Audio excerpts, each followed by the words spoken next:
बिस्मिल्लाहिर्रहमानिर्रहीम। अस्सलाम वालेकुम। ऑडियो न्यूज़ के साथ मैं हूँ सैयद इसरार गिलानी। मेरे साथ इस वक्त मौजूद हैं तर्जमान वज़ीर-ए-आज़म आज़ाद कश्मीर जनाब शौकत जावेद मीर साहब। ये न सिर्फ मुख्तलिफ़ हुकूमतों में पीपल्स पार्टी के दौर में मुख्तलिफ़ ओहदों पर भी फाइज रहे हैं, सियासी तौर पर इनका एक बड़ा नाम है और बड़ी कुर्बानियाँ भी दी हैं, जेन्युइन पॉलिटिकल वर्कर हैं। इसके अलावा ये एक अच्छे राइटर भी हैं, लिखारी भी हैं और माशाल्लाह इनके बारे में जो भी कहा जाए कम है। बहुत शुक्रिया मीर साहब, आपने हमें वक्त दिया। बहुत शुक्रिया मीर साहब।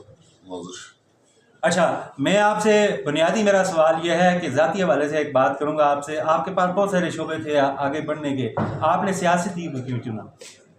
बिस्मिल्लाहिर्रहमानिर्रहीम। कोई भी शख्स हो उसका बुनियादी तौर पे एक ज़हन होता है, एक माइंड होता है। तो हम जिस माशरे में रहते हैं तो हमारे इर्द गिर्द मखलूक के अवाम के ऐसे मसाइल होते हैं कि इंसान उसके दिल में तड़प होती है, वो कोशिश करता है कि किसी न किसी के काम आ सकूँ। जो हमने देखा था, हमने सुना था, हमने पढ़ा था, जिस वक्त हमारी स्ट्रगल शुरू हुई तो हम जुल्फ़िकार अली भुट्टो शहीद के नज़रिए से बहुत इंस्पायर थे।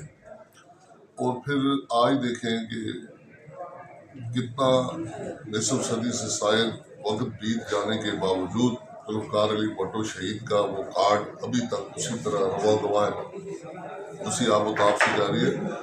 लेकिन ना सर शाह नवाज भुट्टो के घर जो रियासत जूनागढ़ के वज़ीर-ए-आज़म थे, उनके घर पैदा होने वाला जुल्फ़िकार अली भुट्टो, जिन्होंने आला तालीम बैरून ममालिक से हासिल की, फिर उन्होंने वज़ारत ख़ारजा में आए, इतने अहम मनसब पर जिनकी खारजा पॉलिसी आज भी दुनिया में एक मिसाल के तौर पर पेश की जाती है। पाकिस्तान में डेमोक्रेटिक गवर्नमेंट हो या अनडेमोक्रेटिक हो, उनके पास खारजा पॉलिसी वही है जो शहीद जुल्फ़िकार अली भुट्टो। तो इसलिए हमने भी एक खिदमत का रास्ता अख्तियार किया।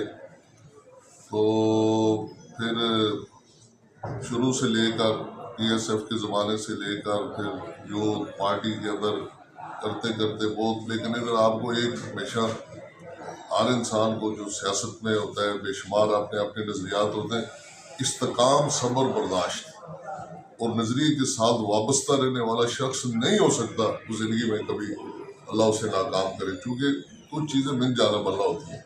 इंसानों के पास अगर कोई चीज़ ज़ाया भी हो जाए तो अल्लाह रब्बुल आलमीन के पास कोई चीज़ ज़ाया नहीं होती। वो हर इंसान को ज़िंदगी में एक मौका भी देते हैं, नवाजते भी हैं। मैं आपने दुरुस्त फरमाया कि मुझे मुतअद्दिद बार अल्लाह ने मौका दिया है कि मैं उसकी मखलूक के लिए आसानियों का ज़रिया बांध सकूँ। काम तो अल्लाह की ज़ात ने करने होते हैं। आज भी देखें दफ्तर में ये बाहर बैठे हुए लोग, अभी प्राइम मिनिस्टर साहब मौजूद नहीं, मैं 8:15 बजे दफ्तर आ जाता हूँ, 8:30 9 बजे रात को मैं दफ्तर तक इसलिए बैठता हूँ कि किसी न किसी का चले जिस हद तक मुमकिन हो। तो सियासत बुनियादी तौर पर इस असर आज़म में लोगों ने उसको बदनाम कर दिया। सुबह एक पार्टी में होते हैं, 12 बजे दूसरी पार्टी में होते हैं, रात को तीसरी पार्टी में होते हैं। अच्छा, उन्हें झंडे तब्दील करते भी शर्म नहीं आती। मेरे पास ये बीवी शहीद की तस्वीर पड़ी हुई है, मुझे खुशी है ये कि मैं उस दफ्तर में बैठा हूँ। मुझे दूसरी बार अल्लाह ने यहाँ मौका दिया कि जिस पार्टी के नज़रिए के साथ मेरी सेक्रीफाइसेस थी, मैंने पीपल्स पार्टी के टिकट पर वक्त के वज़ीर-ए-आज़म राजा फारूक हैदर खान साहब और वज़ीर-ए-आज़म पाकिस्तान के नुमाइंदे दीवान अली चुगताई साहब के मुकाबले में इलेक्शन लड़ा है। तो पीपल्स पार्टी का दूसरा रूप ये है कि वो अपने कारकुन को किस महराज तक लेके जाते हैं। जब मैंने चेयरमैन बिलावल भुट्टो जरदारी साहब को बताया था कि मैंने इलेक्शन इस तरह सारी चीज़ उन्होंने टिकट दिया, जब मैं उनका शुक्रिया अदा करने के लिए गया तो उन्होंने भी इस पर मसरत का इज़हार किया। फरयाल तालपुर साहिबा ने, तो रियाज साहब ने तो हमेशा हमारे साथ बड़े भाइयों जैसी शफकत की। मैं ये समझता हूँ कि दूसरी तरफ एक मुश्किल वक्त होता है। मैंने अडयाला जेल भी देखी, मैंने कोटपत जेल भी देखी। बेनज़ीर शहीद को जब वहाँ एहतजाजी तहरीक थी, साग जफर साहब को अल्लाह तरीके रहमत करे, जो लतीफ़ अकबर साहब, चौधरी अब्दुल मजीद साहब होते थे, तो हमारी एक सेक्रीफाइस है। इधर मुजफ्फराबाद में भी सेंट्रल जेल और चिकार जब वलीपा से मुझे साथियों के हमरा गिरफ्तार किया गया था, तो मुश्किल हालात भी देखे अल्लाह ने। लेकिन मुश्किल हालात में भी हमने जियो भुट्टो का नारा बुलंद किया। जब अल्लाह ने बेहतर हालात दी उस वक्त भी हमने जियो भुट्टो के साथ खड़े रहे। कल भी इंशाल्लाह कोशिश है। पीपल्स पार्टी मेरी चॉइस पे है, पीपल्स पार्टी मेरी ख्वाहिश पे है। मैं इसके आइडिया से मुतासर हूँ, मैं इसके आइडियालॉजी के साथ अकीदत रखता हूँ, इसलिए मैं सियासत में आया हूँ।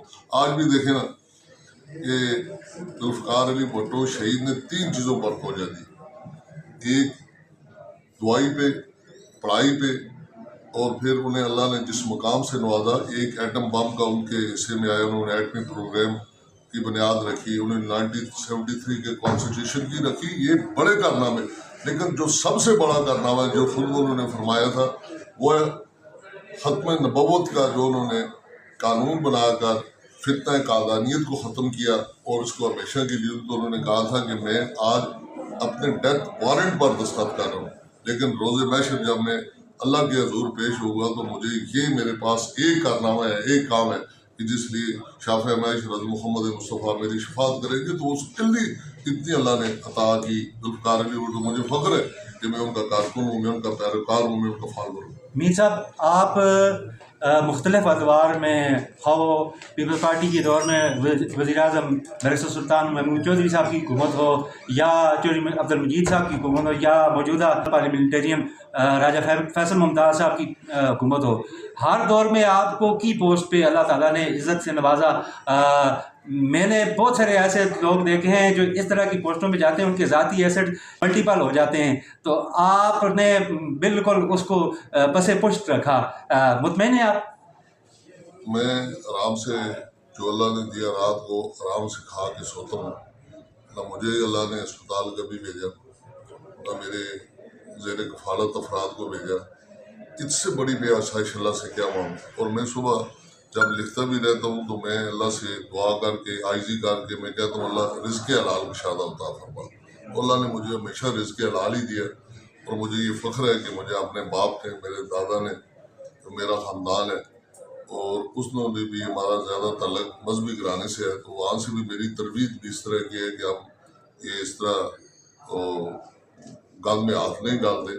دوسرا دیکھیں نا آپ، آج بھی ذوالفقار علی بھٹو شہید کا کوئی بدترین مخالف لے کے آئے جو ان پر کوئی 10 روپے کی کرپشن ثابت کر سکے۔ یعنی میری گھریلو تربیت بھی وہ ہے، میں جس لیڈر سے، جس کا میں فالوور ہوں، انہوں نے بھی اپنا سب کچھ چھوڑ دیا، لیکن تو آج جو لوگ مشورہ دیتے رہتے ہیں، لیکن میں بہت سکون کے ساتھ اپنی زندگی کو، اللہ، میں بڑا خطا کار انسان ہوں، لیکن میں اس زندگی سے کہ جب میں اپنے گریباں میں جانتا ہوں، مجھ پہ 10 الزام لگائے جا سکتے ہیں، میں خود کہتا ہوں میں سب سے بڑا خطا کار ہوں، لیکن میں آپ کے توسط سے اعلان بھی کہتا ہوں، کوئی بندہ پچھلے دور میں بھی 5 سال، اس لیے پچھلے دور میں بھی، اسمبلی میں بھی، آج بھی جب میں ادھر بیٹھا ہوں، مجھے یہ کوئی بتائے کہ میں نے کسی سچائی کا کام کیا ہو، میں نے کسی کو کبھی کوئی ڈیمانڈ دی ہو۔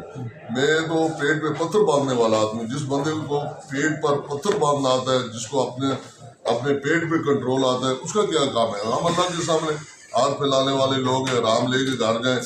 صبح کسی کی ٹانگ ٹوٹی ہوتی ہے، کسی کو برین ایوریج ہو جاتا ہے، کسی کا اور کوئی موذی کینسر نکل آتا ہے، مجھے تو اللہ ہر چیزوں سے محفوظ رکھے گا۔ میں اس کا شکر نہ ادا کروں کہ جس نے مجھے یہ سکت عطا کی کہ میں متوسط طبقے کا ایک کارکن ہو کے بھی ان چیزوں سے مجھے اللہ نے بری ذمہ رکھا۔ بہت شکریہ میر صاحب، اس شعر کے ساتھ کہ ہزاروں سال نرگس اپنی بے نوری پہ روتی ہے، بڑی مشکل سے ہوتا ہے چمن میں دیدہ ور پیدا۔